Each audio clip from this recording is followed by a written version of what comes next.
There has been a lot of chatter about the documentary, good and bad, but this is social media, so the negative always becomes louder. And that's such a waste because the documentary is actually a real look at BTS creating together again after years apart. And that alone has people watching closely and reacting even faster. But the intensity of the hate is causing us to miss many of the important points in the documentary. So, in the next 20 minutes, we're going to break down what this documentary actually shows, what people are misreading, what's really happening behind those moments, and why the process you're seeing matters more than any single scene.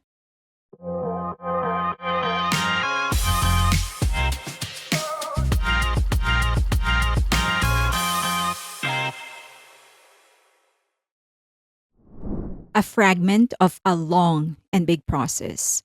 One thing we tend to do almost instinctively is judge people and situation based on what's immediately visible. A few seconds, a single reaction, a brief disagreement, and we treat it as if that is the whole story. That's exactly what's happening here. People are taking isolated moments and turning them into conclusions. That RM and Suga not liking the Arirang sample at first means they never liked it at all. That Nicole suggesting English lyrics means she pushed them into something they didn't want. That J Hope rejecting the longer sample meant his opinion never evolved. But what we're actually seeing is 1 hour pulled from roughly 5 months of work. 5 months of seven artists, each experienced, opinionated, and deeply invested, working through ideas together. This documentary is not the whole story, it's a snapshot. And just like a photograph, it captures something real and important, but it never captures everything that is important. RM's take on compromise. This isn't to say that the documentary doesn't capture anything important. It's just that it doesn't capture everything. One real benefit of having a director who's an outsider, probably not even a fan at first, is the objectivity he brings, along with a certain kind of bravery. He doesn't carry the same protective instincts that an army would have, and that distance allowed him to highlight an aspect of their story that we rarely get to see. He showed the pain that comes with creation, the disappointment, the frustration, the doubts, and the compromise, and all are inevitable. RM put it simply: the longer they've been doing this, the more compromise becomes part of the process. That's not surprising. They've been together for over a decade. They've reached a level of success most artists never even come close to. Individually and collectively, they have more freedom than they've ever had, and at the same time, more perspectives to balance. The documentary captures one painful part of their creative process. It does not mean the entire process was painful. It simply shows that they were willing to push through the mess and discomfort in pursuit of their art. They still don't have control over their music. That's one of the more common reactions. But it misses what actually is happening. From the start, they were divided when they first heard the Arirang sample in Body to Body. J-Hope, Jimin, and seemingly Jungkook liked it right away. RM, Suga, and V didn't. From that moment, no matter who won, it already meant compromise. What this shows is not lack of control, but how control works in a group like BTS. It is shared, negotiated, and constantly tested. This is exactly why they surround themselves with smart, objective people. So when the team can't agree, you have trusted perspectives to lean on. Even P Dog, the producer who's been with them since the beginning and has co produced nearly 90% of their discography, couldn't convince them to use the longer Arirang version in Body to Body. If P Dog couldn't sway them, that says everything. When Bang Shiyuk himself sat down with them, even he couldn't change their minds on the musical side. He didn't question the musicality and the taste of the group. Instead, he appealed to something deeper: their identity as Koreans. He told them that even if they sacrificed a little on their musical side, they had a rare platform: the influence, power and global stage to highlight their cultural identity in a way few others could. If you watch it again, you'll notice that outside of J Hope, most of their hesitation wasn't that they thought the sample was inherently bad. It was concern about how armies would receive it. Bang Shiyuk understood that BTS wanted to give armies something that would truly resonate. That's why when Nicole pushed for all English lyrics to appeal to a global market, she actually didn't get her way because BTS wasn't primarily worried about going global. They were worried about staying connected to their fans. And it was only Bang who understood that perfectly. So he spoke to the one thing he believed could outweigh their worry, their pride in being Korean. At the end, RM summed it up beautifully. They went into this wanting to push themselves. They finally had the opportunity. Would they back down just to stay comfortable? Jin's I don't feel pressured at all. Jin went on a solo tour with a completely unique concept. And because he's Jin, it wasn't surprising to hear him say he felt no pressure. He knew that if they enjoyed what they were doing and stood confidently behind their work, armies would enjoy it too. It's that if he flings it energy. As long as they try their best, genuinely love it, army will feel the love and enjoy it with them. If there's anyone who embodied army in that room, it was Jin. Suga said, I want my art to be intentional with a distinct message. If there's anything that gives us real perspective on the months leading up to those 2 weeks the documentary captured, it's this line. Suga's desire for his art to be intentional shows the care, the deep thinking, and the seriousness with which he approaches his craft. I think we can be confident the rest of the members carry the same attitude throughout the entire creation process, right up until Jin arrived. Everything was intentional, never done just for one reason, but always with a clear purpose and a message they believed in, both for themselves and for their audience. J Hope's musical instinct. One of the things that really stood out the most was J Hope and his sharp musical instinct. He just knows what will land. But it's never purely about commercial value. It's about what is objectively a stronger track, musically and emotionally, while still connecting with people. The moment he started jumping and dancing to the Arirang sample, he wasn't overthinking it. He just felt it would work. And that instinct is pure and also something you cannot learn. It probably also comes from his dance background, the same instinct that made Jimin and Jungkook like the sample immediately. They were already imagining how it would feel and resonate in a live stadium setting with thousands of fans listening and singing with them. RM, in a separate interview, also stated that J Hope played an important part in choosing the tracks that will make it to the album. He provided a more holistic perspective in what tracks will actually work. Jimin's clear creative vision throughout the documentary and in many other stories they've shared. Jimin has always been vocal and crystal clear about what he wants, from pushing for a stronger track banger to how lines should be delivered, to firmly pushing back against certain English lyrics, and not because it was English per se, but because of the quality of the lyrics itself. He was confident and certain in his vision. He may not have gotten everything he wanted, but it shows just how much the group and each member individually has evolved. They've become more sure of who they are as artists, and that naturally shapes the direction of BTS as a whole. Diplo mentioned in a separate interview that many songs were cut because each member felt they represented them more as solo artists than as part of the group. It's a beautiful reminder that BTS is its own distinct entity, something bigger than any of them, where everyone contributes but no single voice dominates. V's reflection on constantly changing. One of the most insightful moments came from V when he talked about how they were constantly evolving. In fact, he was more talking about himself. He was so aware that even in those moments in LA, as they were creating their album, he knew they were changing. He pointed out that if they were changing, then Army was probably changing too.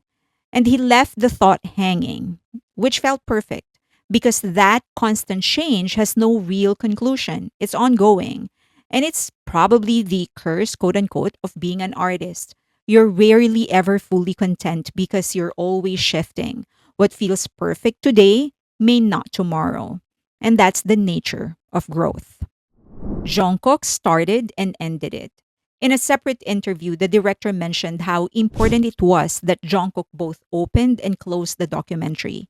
It shows the immense control they now have over their own narrative, not just their own music, but the actual narrative. And it feels specially fitting that the youngest one is the one calling the shots, the member who was still a minor when they debuted and grew up in the public eye.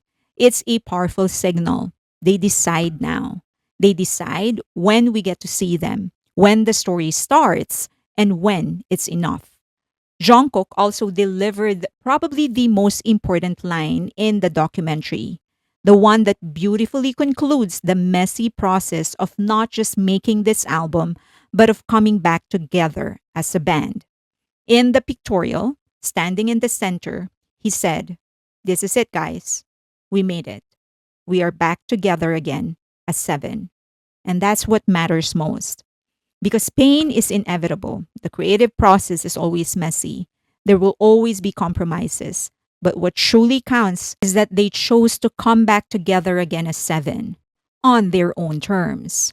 And that choice didn't come easily because the real battle here wasn't against outside forces, not against critics, not against the media, not against people trying to tear them down. At this point, very few can actually challenge them from the outside. The harder fight was internal.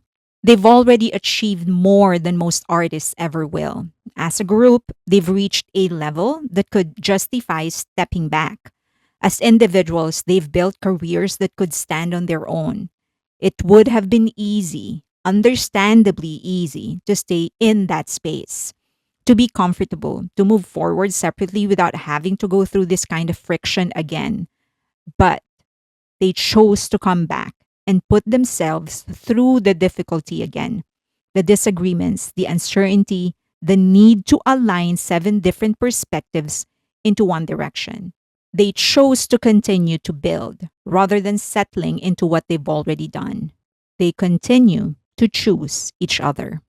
The Nicole issue. One of the most talked about moments in the documentary was when Nicole suggested writing the lyrics in English for broader global appeal. And that reaction says more about how people are watching this than what actually happened. Nicole was hired to do a job. She was originally with Big Hit, moved to Colombia, then returned to Big Hit. That kind of experience likely gave her insights into how the US market operates, how radio works, what connects with the general audience, how songs are positioned beyond the fandom. So when she suggested English lyrics, she wasn't overstepping. She was doing exactly what she was brought in to do, offer a different perspective. That doesn't mean she was pressuring the group. She doesn't have that kind of authority, and the documentary makes that clear. Even Bang Shi-yuk, who has been with them from the beginning, didn't have that kind of authority. He presents ideas, he makes a case, but the final decision still rests within the group. And that's the part people are missing. If everyone in that room only echoed what BTS already wanted, there will be no expansion in thinking, no friction, no growth. And growth, especially at their level, comes from being challenged. That's what we're seeing in that moment. Not control being taken away, but ideas being tested. In the end, the outcome speaks for itself. She didn't get her way. The album still included Korean lyrics. The direction remained aligned with what the group felt was right. And Jimin even addressed this very clearly. His pushback wasn't about English as a language, it was about quality. Different perspectives being brought into the room, considered, challenged, and ultimately decided on by the people who have always had the final say. BTS. Legacy in Motion. We Are Back Together as Seven perfectly captures the heart of what BTS is and what they continue to build. They are not finished. Their story is still being written, and the book is far from closed. After everything they have achieved, they are still moving forward, still creating, still evolving together. What makes this even more powerful is their clear statement that the decision to continue as a group rests entirely with them, not the label, not the industry, not even armies. It would be the seven of them who decide how long this journey lasts and what shape it takes next. Whatever else they contribute to music, to culture, to each other, and to us, it will only happen because all seven choose it together. That unity and that shared vision, that willingness to keep showing up for one another, even after all these years, is the real legacy. I think the decision to go for an outsider for a director was very intentional because he's not an army. He's not someone who has worked with BTS regularly. So there is less intention to be protective and more to tell a genuine story. And I think they perfectly executed and he reached or achieved that objective perfectly. He was able to uncover something that we don't necessarily see when it is the Hybe or big hit team that's doing the documentation. So, and it was, I I- I expected that it was going to evoke some controversial reactions because not everyone would understand that a creative process is actually messy. But one of the best things that you can actually do is to watch the notes because that's the latest, right? The entire creation of the album is what 6 months long, but the and they evolve. Their thinking evolves. Their thinking evolves, and their disposition evolves.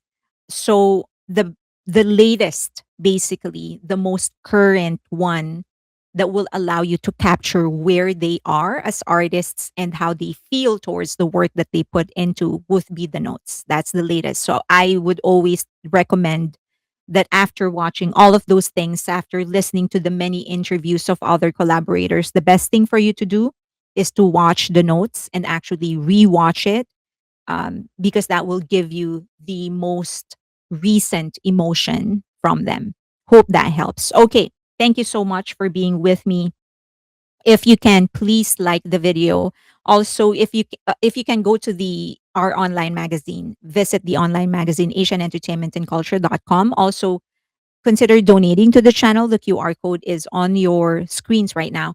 That all the funds are going to our online magazine, and we are aiming to really help raise awareness and progress the understanding of Asian art, Asian artists, and Asian entertainment.